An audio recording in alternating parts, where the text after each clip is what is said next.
예, 2차 시 합시다. 문학과 연관 구조차는 우리가 구조에는 다문화 가족, 다문화 가정이라고 이야기하는 그런 결혼 이민자 여성들의 한국에서의 삶의 여러 측면을 이제 소설을 통해서 그러한 현상을 어, 담아내고 있는 소설을 통해서 우리의 그 이웃인 다문화 음, 결혼 이민자 가정의 꿈과 그것의 좌절 그 관련된 이야기를 하는 거죠.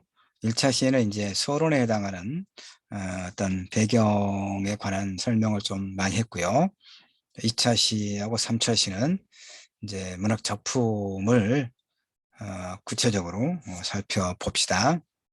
그러니까 이 구주차, 소위 다문화 소설의 어떤 양상을 살피는 데 있어서 이제 분석 텍스트 작품은 두 가지입니다. 우선 하나가 천운영 소설, 장편 소설인데요. 잘 가라 서커스. 그다음에 이제 송은일 작가는 우리 광주 출신의 작가고 그렇습니다만은 사랑을 묻다라고 하는 장편 소설이 있어요. 그래서 어, 내 글은 천운영 소설, 잘 가라 서커스, 그다음에 송은일 소설, 사랑을 묻다 두 편을 이렇게 이제 비교하면서 논의를 전개하고 있어요. 자, 잘 가라 천운영 소설, 잘 가라 서커스 보면 이제 이런 대화가 나옵니다. 조선족 신부들과 선보러 가는 인물들이 이제 그러면서 그 사람들 간에 이제 이런 대화가 나옵니다. 어떤 대화가 나오냐면 조선족들은 하나같이 어떻게 등쳐먹을까? 어떻게 하면 돈이나 많이 벌어갈까? 그 궁리만 한다고. 이게 하나의 편견이죠. 편견. 그러니까 조선족은 본래 우리 동포잖아요. 근데 이제 일제강점기 때 고향에서 이제 살 수가 없는 뭐 경제적 궁핍도 그렇고 또 이제 무장 독립 투쟁도 그렇고 여러 가지 사정으로 이제 만주로 이렇게 이주했던 사람들의 그 2세, 3세 이 사람들이 소위 조선족이라고 하잖아요. 그 이제 나라가 그 일본 제국주의자들의 그런 손아귀에서 풀려나서 해방은 되었지만 온전히 우리 힘으로 되는 건 아니어서 이게 이제 우리가 다 알다시피 그 북쪽 지역은 소련군의 지원을 받은 김일성 일파가 남쪽은 미군의 지원을 받는 이승만 정권이 이렇게 들어서죠. 이렇게 분단되고 또 전쟁이 일어나고 분단이 고착화되고 남북 간에 서로 적대적인 그런 관계가 계속 지속되는 가운데 만주 지역의 그 일제강점기 때 이주해서 삶의 터전을 일구었던 그 힘들게 살았던 이제 그 시절의 사람도 있을 수 있겠죠. 뭐 100세 정도, 이 정도, 그 위아래 정도 되면, 그다음에 2세, 3세, 그 사람들 조선족이고, 결국 우리 동포긴 한데, 이제, 그 조선족, 그 사람들은 이제 중국 사람이라고 자신의 어떤 정체성을 갖게 되고 있고, 참 어려운 문제죠. 그건 이제 우리가 조선족 어떻게 봅니까? 보통 그 영화들을 대체로 보면 조선족을 굉장히 그 하여튼 좀 여러 가지 범죄와 연루해서 연결된 그런 좀 무서운 그런 이미지, 부정적인 이미지를 계속 재생산하고 있는 면이 있어요. 그러니까 우리도 조선족 그러면 뭔가 좀 뭔가 좀 이렇게 그 가까이 해지지 않는 그런 게 있어요. 그렇죠. 그다음에 또 뭐 그 보이스피싱 그 전화도 보면 이제 개그 프로그램도 보면 그런 전화를 하는 이제 그런 범죄에 연루된 사람들이 조선족 그 말투를 쓰고, 실제로 뭐 그런 면은 있겠지만 그게 다는 아닌데, 이렇게 문화 상품을 통해서 그 문화 콘텐츠를 통해서 우리가 알고 있는 조선족의 이미지는 굉장히 부정적으로 그렇게 우리한테 각인이 돼 있어요. 이건 편견인데, 이렇게 편견은 사람 자체와는 아무 상관없는 그 사람의 소속된 집단과 관련된 그 채색된 판단이죠. 그리고 때로 이 소속 집단이 우리가 한 개인에 대해 알고 있는 유일한 것으로, 그렇죠. 조선족은 이러더라 라고 하는 그 영화나 뭐 개그 프로그램이라든가, 그 다음에 또 조선족이 연루된 어떤 사건들의 보도를 통해서 우리는 조선족에 대한 부정적인 이미지를, 그것이 그 이미지가 전부인 것처럼, 이렇게 그 전부이고 또 유일한 것처럼 부지불식간에 우리가 그런 이미지를 갖고 있죠. 이게 하나의 편견이고 또 고정관념인데, 올바른 것은 아니죠. 올바른 것은 아니죠.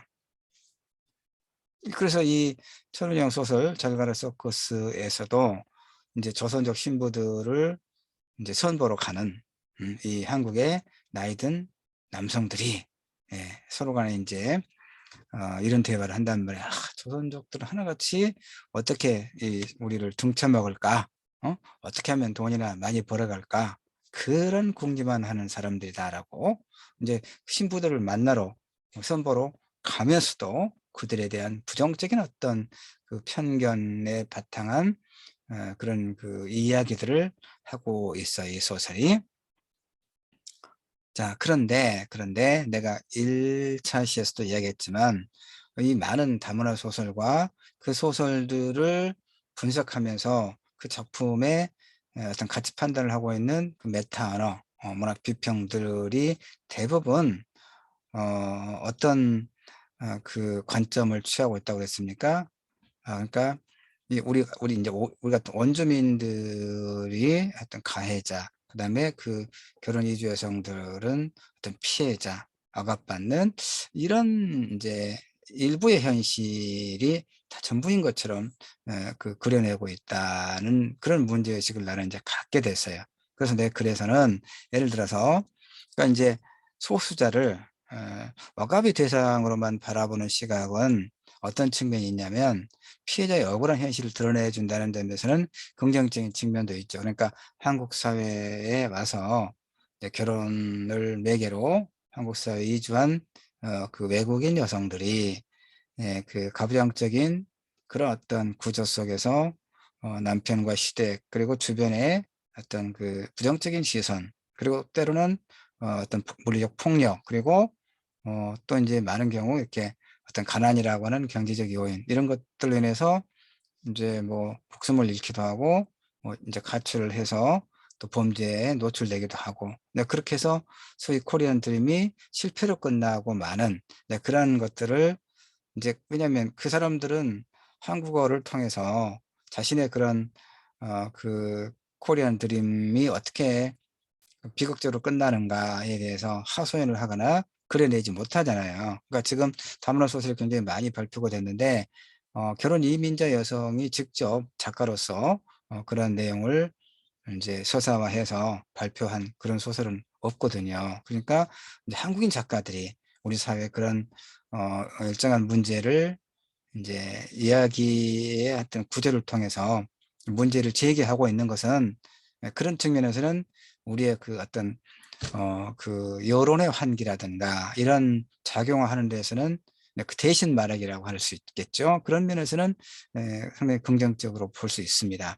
그런데 내가 이제 갖고 있는 문제의식은 뭐냐면, 그들 스스로의 그러니까 어떤 주체적인 그 주체적인 문제 해결의 가능성을 배제하고 있다는 점에서 일정하게는 아쉬움이 있는 거죠.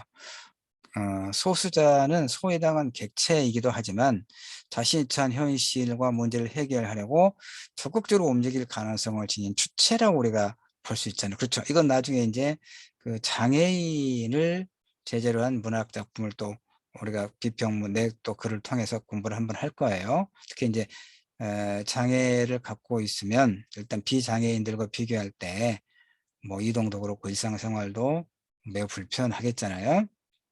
그런데 이제 장애를 가지고 있는 여성의 경우에는 또 어떨까요, 여러분?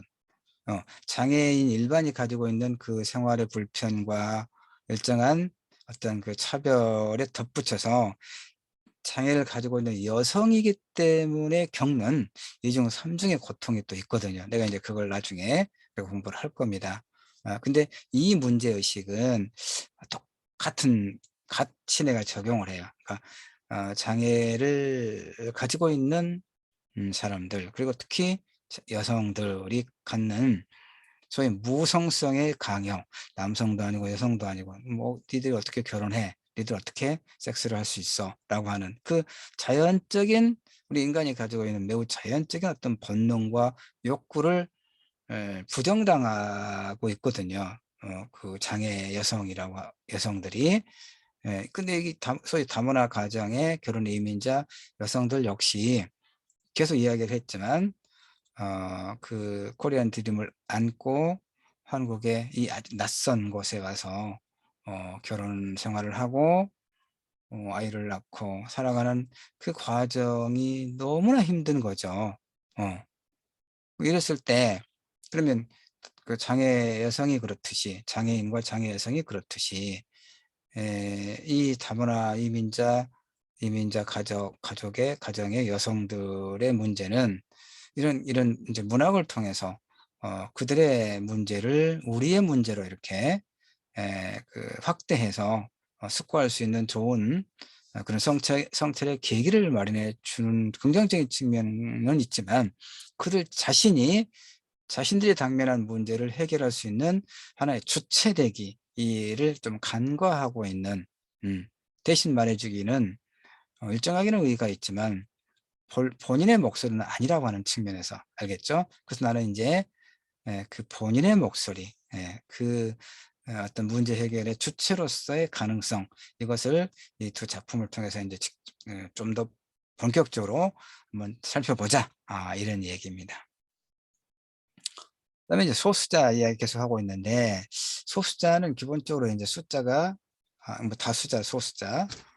그런데 이제 이 사회학에서 말하는 소수자라고 하는 것은 숫자가 적다라는 개념뿐만이 아니라 어떤 어떤 표지로 인해서 그 차별과 배제를 겪는다는 그런 의식을 갖고 있으면 그게 소수자라고 이야기합니다. 그러니까 장애인은 비장애인에 비하면 숫자는 일단 좀 적지요.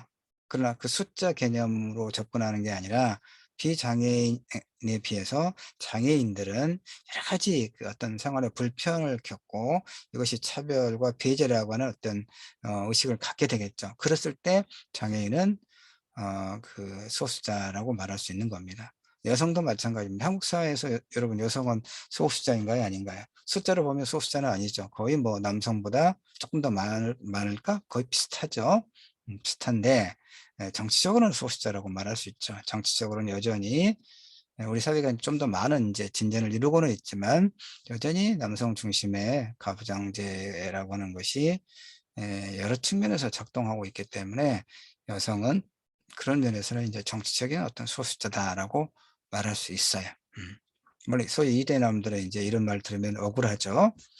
억울해서 그건 이제 부모 세대 이야기고, 오히려 우리는 역차별을 받고 있다라고 생각하는 친구들도 들어 있고, 그런 측면이 아예 없는 건 아니기도 해요. 나도 아들이 이제 군대를 갔다 왔고 또 딸도 있고 뭐 그래서 늘 그런 젠더의 문제를 내 문제처럼 받아들이고 심각하게 보고 또 글도 쓰고 그렇긴 합니다만, 어쨌든 소수자. 그러니까 다문화 결혼 이민자 여성들도 한국 사회에서 소수자겠죠. 숫자도 적고 우리 같은 원주민에 비하면 숫자도 훨씬 적은 데다가 정말 낯설고 물서른, 물도 공기도 낯선 그런 타국에 와서, 문화적 환경이 전혀 다른 곳에 와서 매우 어찌 보면 이질적인 그런 환경 속에서 자신의 삶을 정말 어렵게 꾸려나가고 있잖아요. 소수자. 우리 사회는 중심주의를 지향하는 사회예요. 그러니까 다 서울로, 서울에가 경제나 어떤 사회나 문화적 자본의 뭐 절반 이상이 3분의 2가 이렇게 집중되어 있잖아요. 인구도 그렇잖아요. 수도권 인구가 뭐 2천만 명 되겠죠. 서울이 1천만 명 정도 되고 경기도까지 하면 2,500만 정도. 우리가 5천만 명인데 50% 이상의 인구도, 그다음에 그만큼 뭐 정치, 경제, 사회, 문화 모든 어떤 사회적 자본이 그쪽으로 몰려 있잖아요. 그러니까 다 이제 고3 돼서 수능 치르고 수시 또 원서 접수하고 그러면 다 일단 인서울 그렇게 하죠. 중심주의, 중심주의를 지향하는 사회입니다. 어, 이제 이 문제가 많아서 이제 이야기하는 거죠. 그런 사회에서는 중심과 주변의 차별화가 그렇죠. 중심, 주변 딱 차별화가, 중심과 주변의 차별화가 이루어지죠. 그런 현상은 이주자들이 주변인으로 살아갈 수밖에 없는 분위기를 만들어요. 외국인 이주자들은 이방인으로 언제나 우리 사회 주변을 떠돌 수밖에 없는 그런 문제가 생깁니다. 이건 사실 우리 사회만 그런 건 아니고 어느 사회나 일반화된 현상인 것처럼 보여요. 그러니까 한국 사회에서 일정한 어떤 중산층 뭐 계층의 위치를 갖고 있던 사람들이 그냥 뭐 미국이나 캐나다나 이렇게 우리보다 좀 더 뭐 선진국이라고 일컬어지는 것으로 이주를 해서 정착을 하면 그 사회 중심에 진입을 하기가 엄청 어렵죠. 그러니까 뭐 미국 그 무슨 하원 의원이나 이런 선거를 할 때 한국인 출신이 아니라 뭐 이민자 출신의 2세라든가 3세라든가 누가 뭐 하원 의원에 당선됐다. 뭐 한두 명, 두세 명밖에 안 되는데도 그게 이제 우리의 뉴스로 이렇게 수백 명의 하원 의원 중에서 한두 명이 한국계가 있으면 대서특필되고, 그다음에 무슨 메이저리그의 그 야구 선수나 뭐 이렇게 스포츠 스타들이 한두 명이 가서 그쪽에서 활약을 하면 아주 대단한 거죠. 대단하긴 합니다만은 그만큼 어 우리 사회에서 일정하게 능력을 발휘했던 사람들이 그런 사회로 가서는 비주류로 머물잖아요. 그러니까 근데 개인적으로도 이제 그 뭐 가까운 인척이 있는데 그 남자는 카이스트 전자공학 박사고, 또 아내는 우리 전남대학교 약대를 졸업해서 약사고, 그래서 내 인척입니다. 아주 가까운. 그런데 두 사람들이 이제 캐나다로 이민을 갔어요. 이민 가서 뭐 하고 사느냐? 말할 수가 없어요. 말할 수가 없습니다. 그러니까 뭐 미국 같은 경우도 차이나타운에서 뭐 세탁소를 운영한다거나 우리나라 대기업 임원 출신이거나 뭐 교수 출신이거나 이런 사람들 가서 그걸 하는 거죠. 그래도 이제 뭐 한국 사회는 갑갑하고 뭐 미국이나 캐나다 같은 사회는 또 뭐 나름대로 어떤 또 긍정적인 측면이 있기 때문에 그런 걸 보고 갔겠지만, 내가 봐서는 어느 사회나 비슷한 구조와 환경에 놓여 있다라고 생각을 해서 생각을 합니다. 하여튼 어, 사정이 그럴진데 그 한국보다 이제 어떤 경제 여건, 사회 경제 인프라라든가 이런 여건이 좀 더 그 좋지는 않은 그런 곳에 출신의 젊은 여성들이 한국의 주변부에서 살고 있는 나이 든 남성들과 결혼을 해서 한국 사회에 왔단 말이에요. 그러면 그 사람들이 한국 사회의 주류로 진입할 수 있을까요? 절대로 가능하지 않죠. 그, 지난번 총선인가, 그 전에 어디 총선인가, 그 필리핀 출신의 이민자 결혼 여성이 그 자유한국당인가, 그 보수정당의 비례대표 의원을 한번 한 적이 있잖아요. 그래서 그걸 가지고도 굉장히 이제 그 부정적인 이제 뭐 보수정당으로 갔기 때문에 진보정당 쪽에서는 더 이제 마땅치 않아 했을 걸로 보기도 하지만, 또 보수 진영 내에서도 그 뭐 이제 다문화 결혼 이주자의 몫으로 이제 소위 사회적 소수자의 몫으로 그 여성을 비례대표 의원으로 이제 이렇게 했지만, 그 사람이 소위 한국 사회의 결혼 이주자 여성들, 다문화 가족을 위해서 얼마나 입법 활동을 하고 어떤 긍정적인 역할을 했는지는 잘 모르기도 하지만, 사실 잘 모른다는 얘기는 크게 눈에 띄게 어떤 그 우리 이미지에 남을 만한 활동을 한 것 또 없다는 그런 생각도 들어요. 하여튼 요 얘기는 인제 무슨 얘기인지 지금 알겠죠? 그런 의미에서 보면 이 다문화 소설 역시 소수적 문학의 성격을 가지고 있죠. 자, 요건 좀 넘어가고요. 그다음에 그래서 인제 그래서 쭉 넘어갈까요? 하여튼 그 그러니까 결국 인제 이주 결혼에 대한 이런 논의들은 앞에서 1차 시에서도 이야기 계속 했지만 국제 결혼 시장의 척추적 성격, 어 매매 헌정의 성격, 그다음에 인제 이주만을 목적으로 한 여성들의 사기 결혼 또는 외국인 아내에게 가해진 남편들의 폭력과 인권 침해에 대해서 많은 관심을 두어왔고, 이것은 계속 이야기했지만 일정하게 이런 문제를 이렇게 노정하고 환기하고 그런 소위 인제 어떤 문제 제기라고 하는 측면에서는 긍정적이다 이런 얘기입니다.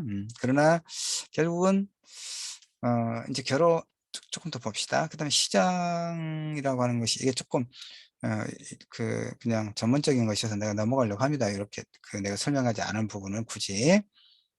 그러니까 인제 이 국제 결혼 그러니까 매매원적인 성격 그 얘기하죠. 적극적 성격. 그다음에 인제 좀 덜어는 이주 여성들이 한국인 남성과 결혼하고 한국 사회에 정착 어떤 들어와서 그 하나의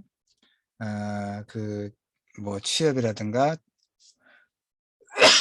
다른 결혼을 통해서 한국 남성과의 결혼을 통해서 삶을 변화하자고 하는 그런 목적, 의도가 아니라 한국에 들어와서 어떤 뭐 이를테면 취업을 하거나 되게 불법 취업이 되겠죠. 근데 그렇게 인제 소위 악용하는 하나의 단계로 삼고자 하는 경우가 좀 있을 테니까 이런 어떤 그 이제 대체로 어떤 문제, 부정적인 문제, 그런 논리가 작동하고 있지만 그럼에도 불구하고 인제 어떤 점에 우리가 주목할 필요가 있냐면 결혼을 한 거잖아요.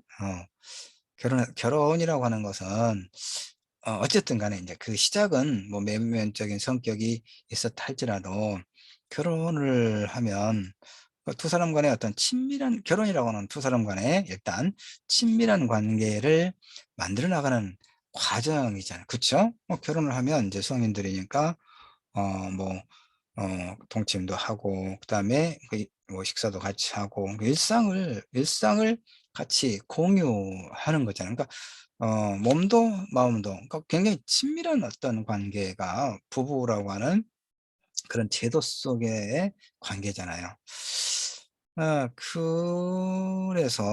그래서 천은영 소설 잘가라 서커스하고 송은의 소설 사랑을 묻다 두 편의 소설은 사랑 이런 서로 친밀한 어떤 관계를 만들어 나가는 결혼이라고 하는 제도를 통해서 사랑 그다음에 경제적 관계 결국에 인제 이런 결혼에는 소위 인제 경제적 어떤 관계가 개입할 거니까 당연히 그러겠죠? 음. 이런 것을 통해서 그런 이주 여성의 꿈과 사랑과 상처를 드러내 보이고 있어요. 그러니까 그 일자씨 앞부분에서 살폈던 굉장히 많은 다문화 소설이 다 이런 거죠 사실은. 그런데 인제 이 두 소설을 내가 특히 내가 인제 분석의 대상으로 삼은 이유는 여타의 다문화 소설과는 좀 다른 측면을 내가 발견했기 때문이고 내가 뭔가 이야기하고자 하는 그러니까 다문화 결혼 이주자 여성들의 그런 어떤 문제를 드러내는 것일 뿐만 아니라 거기서 더 나아가서 그들 자신들이 당면한 어떤 문제를 해결하는 주체로서의 어떤 위치도 역시 필요하다라고 하는 내 문제의식에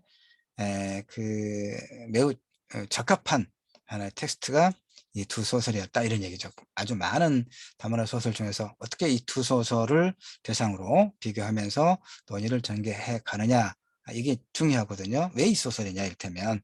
자 그래서 이 대부분의 다문화 소설이 이주 여성을 학대하는 남편이나 시댁 식구들, 경제적 어려움, 주변의 물리적인 차별을 중심으로 한 문화적 갈등에 초점을 맞추고 있어요. 근데 이 두 소설, 천은영의 잘 가라 서커스, 송원일의 사랑을 묻다, 이 두 소설은 좀 다른 측면이 있어요.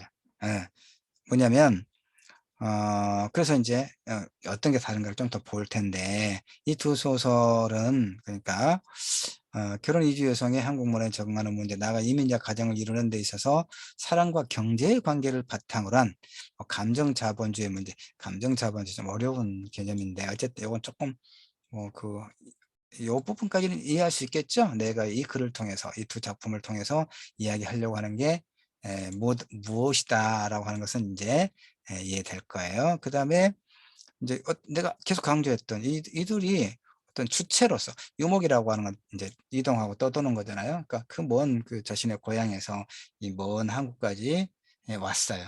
그래서 어떻게 인제 주체로서 이렇게 자신의 정체성을 새롭게 만들면서 살아갈 것인가, 살아가는가, 요 부분을 좀 인제 탐색해 보고자 한다, 이런 얘기입니다. 그래서 계속 거듭돼서 했던 이야기이긴 하지만, 우리 사회에서 급증하고 있는 국제 결혼은 가난한 나라 여성의 경제적 동기, 그쵸?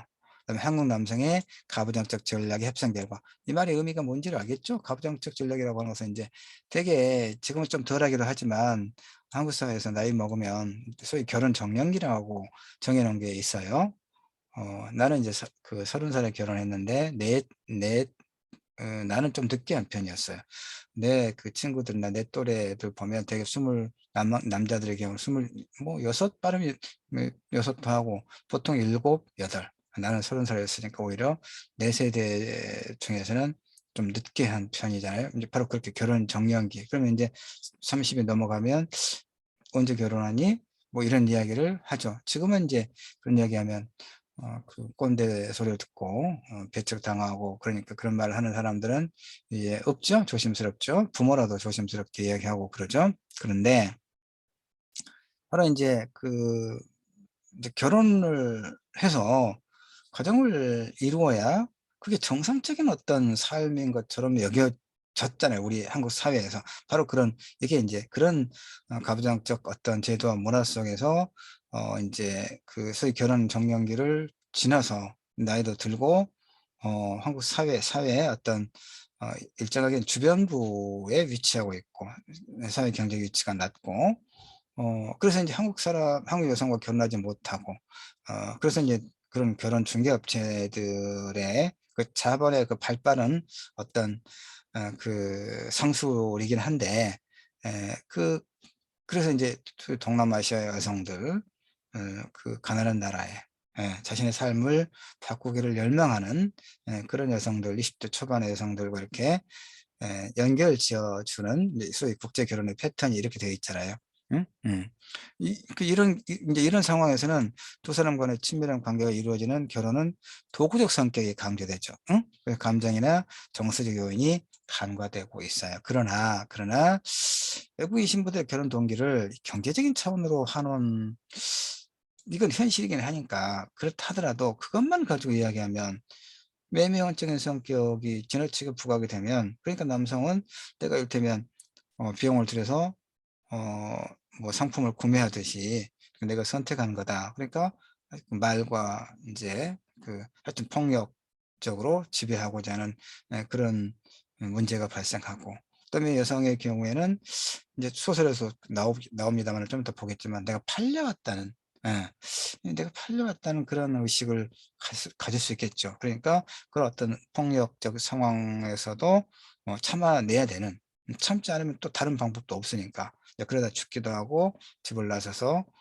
떠돌다가 또 이렇게 범죄에 연루되거나 또 죽음에 이르는 이제 그런 비참한 상황으로 가는 경우들이 들어 있었으니까.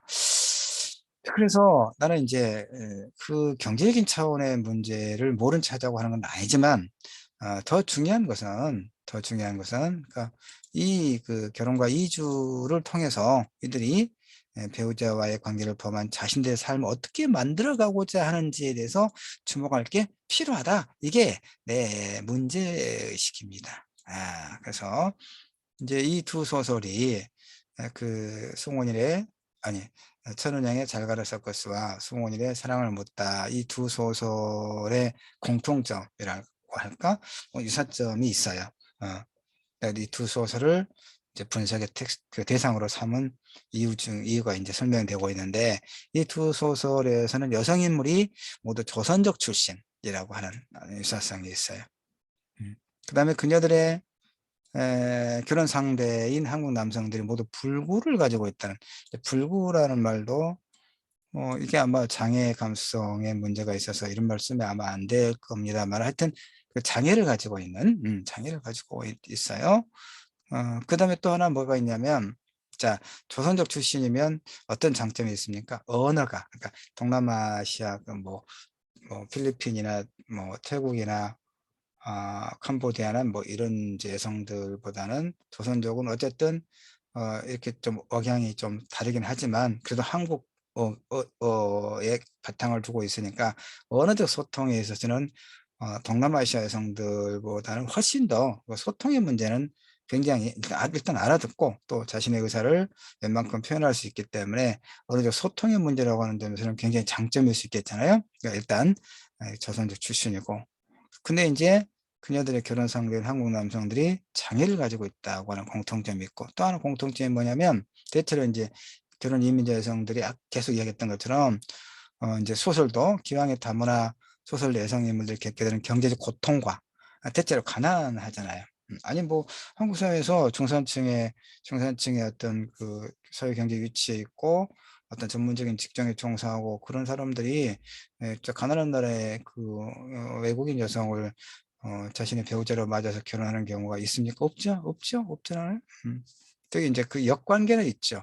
그런 남성들이 뭐 일본의 여성들과 그다음에 일본이라든가 뭐 어디 뭐 독일 이렇게 외국 여성들과 간혹 결혼하는 경우가 있는데, 그런 경우는 거의 비슷한 어떤 사회 경제 위치에 있거나 되게 그런 경우, 그러니까 그런 것은 이 소위 다문화 아, 결혼 이민자 여성, 소위 다문화 사회라고 하는 이 문제, 그 사람도 포함은 할 수 있겠지만 이 문제 틀에서는 예외적인 사람들이 있잖아. 그렇죠? 그러니까 여기서 말하고 있는 것은 한국 남성, 중년의 한국 남성, 사회 경제적으로 취약한 위치에 있는, 그리고 보다 젊은 이제 그 아시아계 그 여성들 간의 어떤 이런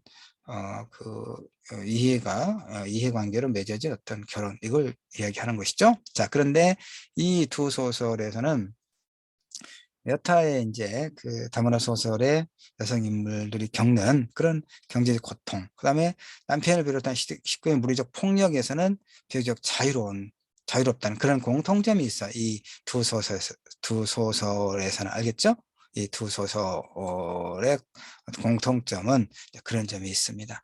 그럼에도 불구하고 또 처음에는 그랬지만 이제 좀 시간이 갈수록 어쨌든 그, 그 남편들이 이제 장애를 갖고 있다고 그랬잖아요. 이게 큰致命적인 요인이 되기도 합니다. 그래서 그들이 처한 폭력적 현실의 압력과 좌절의 고통을 겪는 점도 역시 유사합니다. 그래서 이제 이런 유사성이 있습니다. 다만 이제 또 차이가 있어요. 잘 가라 서커스 여성 인물인 혜화는 끝내 그 고통의 터널을 벗어나지 못하고 행리병자로 죽어갑니다. 그러나 송원일 소설 사랑을 묻다 여성인물 부용에게는 다시 일어설 수 있는 어떤 단초를 읽어내는 그런 차이가 좀 있습니다. 회화는 비극적으로 끝납니다. 부용 역시 상황은 비극적인데 어쨌든 그 상황을 이겨내려고 하는 그런 의지라든가 이런 것을 좀 볼 수 있어서 그나마 좀 다행인, 그러니까 여기서 내가 말하고 있는 어떤 유목적 주체되기, 주체적인 삶을 만들어 나가는 그런 인물로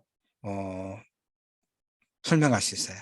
그래서 많은 다문화 소설 가운데 아까 얘기했지만 이 두 편의 작품을 연구 대상으로 삼은 까닭은 이런 여성 인물들이 경제적 어려움과 물리적 폭력에서는 비교적 자유롭다는 점, 그럼에도 불구하고 현실의 압력을 견디는 방식의 차이가 우리에게 시사하는 바가 작지 않다는 그런 이제 측면에서 이 두 소설을 분석의 대상으로 삼아서 결혼 이민자 여성의 꿈과 좌절의 문제를 본격적으로 이렇게 분석, 비평하고 있다. 이런 얘기가 되겠어요. 자,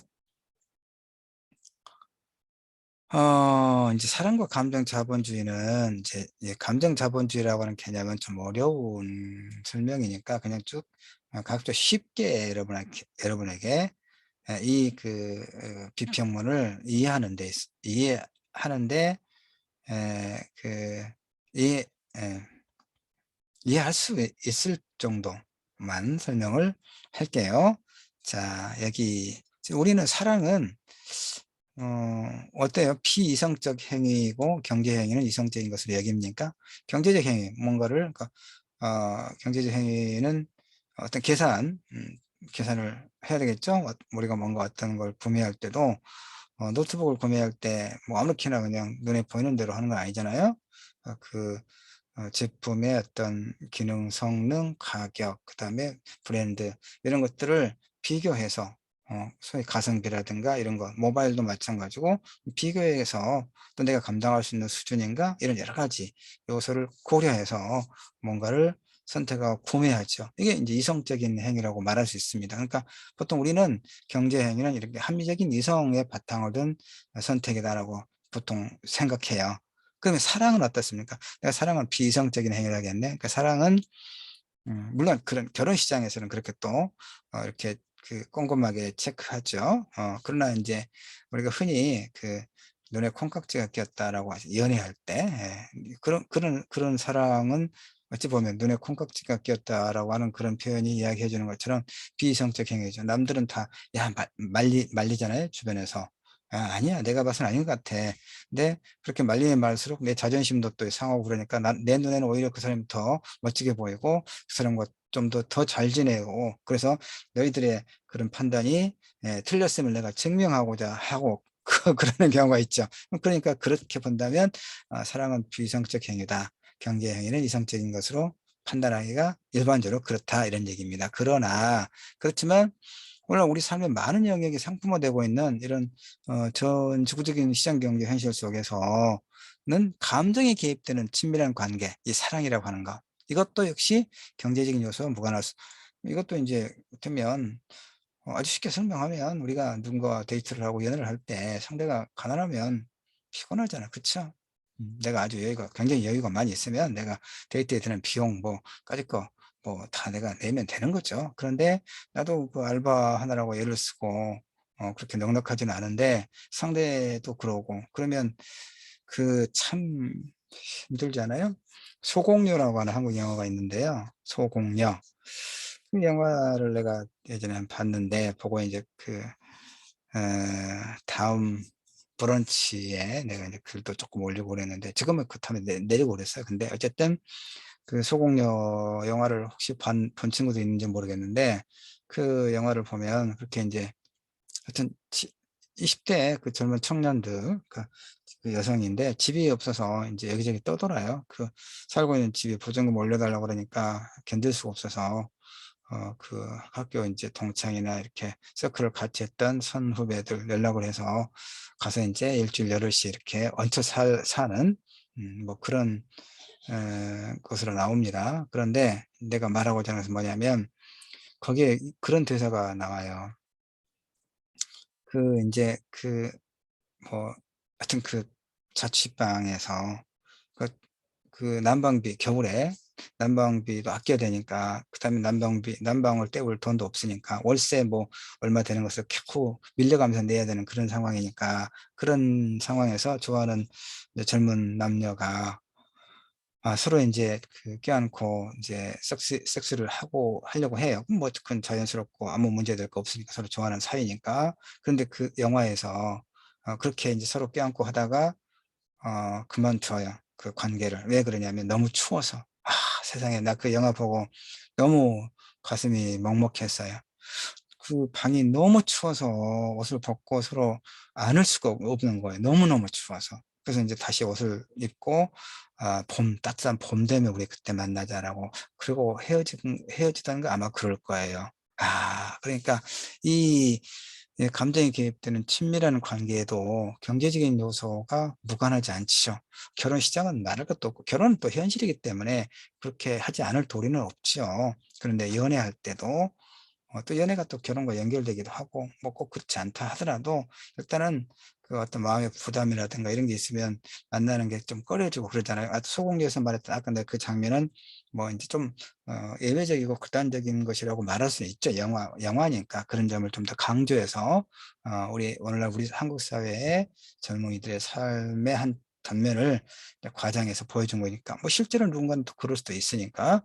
자, 그래서 인제 뭐 이 이제 감정 자본주의, 감정도 자본과 그 자본주의의 어떤 맥락 속에 위치하고 있다.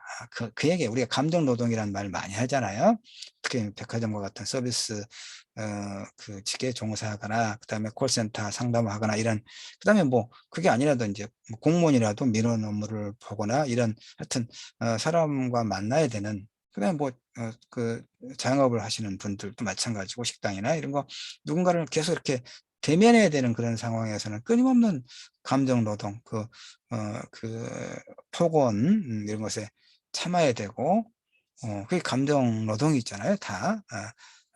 그래서 그 인제 그렇게 이 우리의 감정까지도 그 특히 사랑이라고 하는 그런 어떤 정서적 요소까지도 이 자본주의의 구조 속에 위치되고 있다. 요게 인제 감정 자본주의의 어떤 핵심적인 측면이라고 말할 수 있고요. 자, 그 정도로 하고, 자 인제 작품 들어갑니다.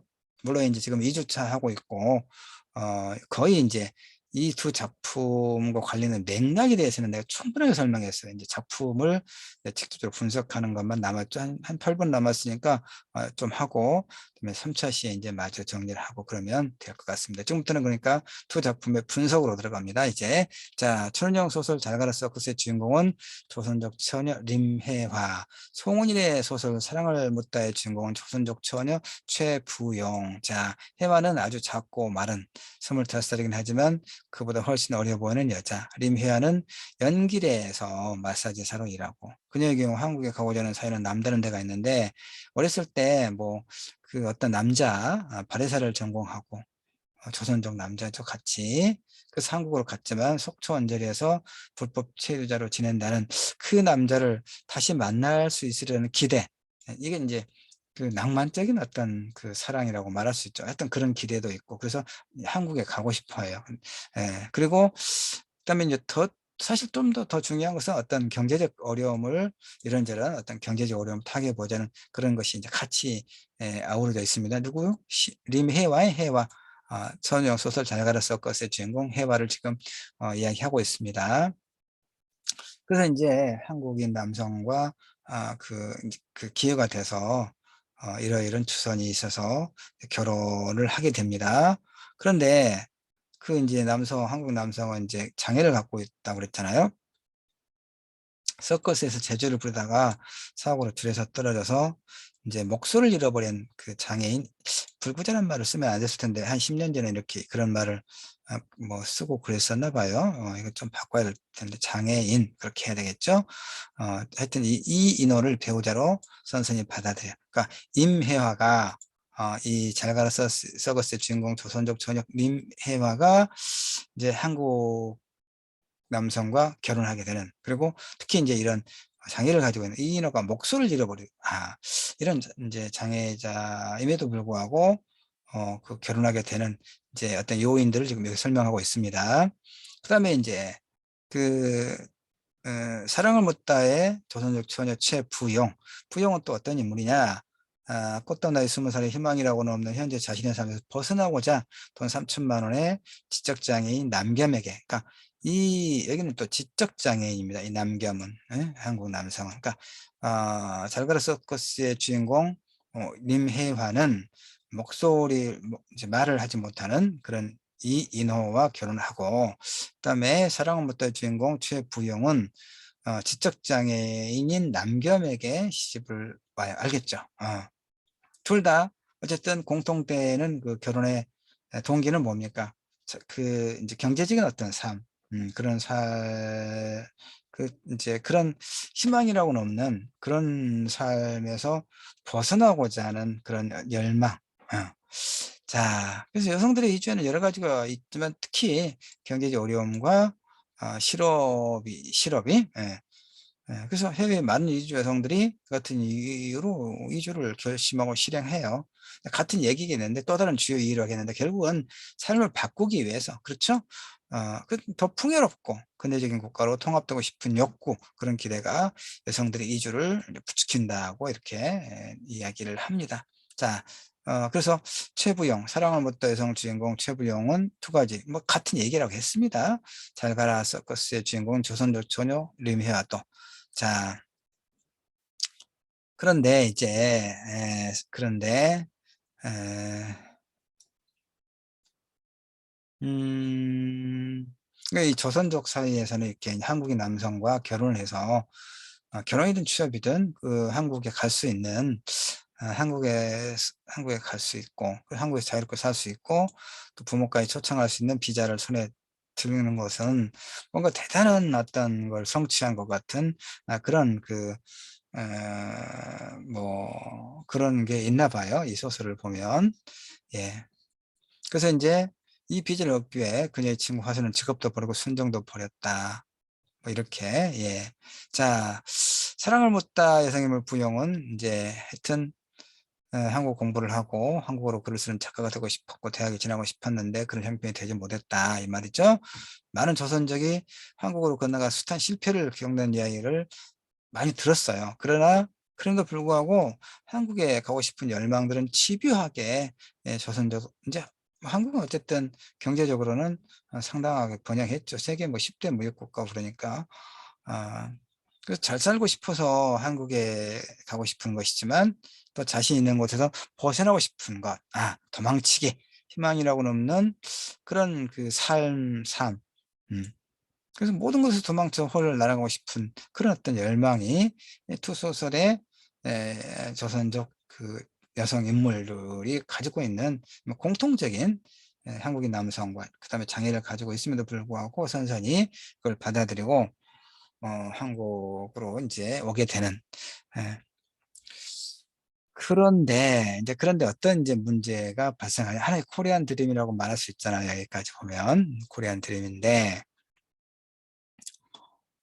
그래서 여기 이제 그 두 소설이 지금 내 그래서 이렇게 계속 섞여져 있는 게 있어서 여러분들한테 따로따로 설명을 좀 해야 편할 것 같습니다. 그래서 우선 천은영 소설 잘 가라 서커스를 조금 설명을 할게요. 일단 그래야 여러분이 좀 더 이해하는데 편할 것 같습니다. 이제 이 자료를 내가 올려놓긴 하지만 이 자료를 보는 친구도 있고 또 보지 않고 내 강의만 듣고도 이해할 수 있으면 훨씬 좋은 거니까 자, 여러분은 편한 자세로 앉아서 그냥 들으면 돼요. 보지 않아도 본 것처럼 내가 설명을 해 줘야 되겠죠? 일단 잘 가라 서커스 주인공이 조선족 처녀 림혜화 해화 아, 그런데 이 사람이 이제 소위 선을 보러 올 때 아까 그 남편 이 인호는 장애를 갖고 있다고 그랬잖아요. 목소리를 잃어버린 말을 하지 못하는 그러니까 이 인호의 남동생이 자신의 형을 대신해서 이 연결까지 오는 거예요. 그래서 이제 여러 사람들을 이렇게 소위 말하면 선을 대신 보다가 이 임혜화를 선택을 해서 임혜화를 이제 한국으로 이렇게 올 수 있도록 초청 비자를 보낸 겁니다. 알겠죠? 자, 이제 이게 상당히 또 이 소설에서는 이제 그런 어떤 드라마적인 요소가 있어요. 본인이 아니라 그의 동생이 임혜아를 선택했다고 하는 측면, 시동생이 되겠죠. 이제 그 형수가 되고 이 두 사람의 관계가 소설적 구성 속에서 뭐 현실에서도 그런 있을 법한 얘기긴 하니까 자, 그래서 이제 오는데 사랑을 못 들으면 나중에 하고 예, 그래서 여기 짤가루 서커스의 해마를 맞이하는 공간은 어디로 이제 이인호가 사는 집이 어디냐면 서울의 변두리 위치한 경기도 부천 뭐 부천만 그런 게 아니고 또 부천도 뭐 잘 사는 사람들은 잘 살고 또 어려운 사람은 어렵고 어디나 어려운 거니까 부천에 사는 사람들 내 정치인도 아닌데 부천을 무시하냐 뭐 이렇게 욕하실 필요는 없겠죠. 그 소설에서 그렇게 이제 설정하고 있는 거니까 자 그래서 이게 중요합니다. 혜화는 그녀 남편을 처음 맞이할 때부터 이제 공항, 인천 공항인가 뭐 내렸을 거 아니에요. 한국 왔을 때. 근데 이제 남편이 저쪽에서 이제 자기를 이렇게 팻말 써서 기다리고 있겠죠. 나 심령이 이렇게. 네. 그때부터 뭐라고 부르냐? 나그네라고 부릅니다. 아, 나그네, 나그네. 저기 나그네가 있다. 소설을 보면요. 가슴이 콱 막히는 게 있어요. 임혜화가 자신의 남편이 될 이노를 보면서 저기 나그네가 있다라고 이야기합니다. 무심코 넘길 수 있는 문제가 결코 아니죠. 왜 그러겠습니까? 왜 그래요? 해와가 그를 진정한 의미에서 자신의 반려자로 생각하고 있지 않다는 반증이기 때문에 그래요. 그래서 이 소설의 인물들의 관계가 결국 파국으로 끝나는 것 역시 이와 무관하지 않지요. 여기 그녀는 공항에 마중 나온 남편을 바라보면서 이질감을 느껴요. 저기 내 나그네가 있다. 환하게 웃고 있는 저 사내, 나를 향해 다가온 저 사내가 나는 너무나 쌀었다. 전혀 모르는 사람 같았다. 하지만 이제 나는 다른 공기를 마시고 다른 땅을 밟고 살게 될 것이다. 그리고 나는 행복해질 것이다. 주문처럼 스스로를 위로하는 거죠. 난 어린애를 달래듯이 내 자신을 설득했다. 어차피 도망갈 길은 없었다. 정말 참. 자, 잘걸 서커스 림혜화가 맞이하는 어떤 상황 알겠죠? 여기까지 해서 2차 시는 끝내고 좀 쉬었다 3차 시에서 이어서 하겠습니다.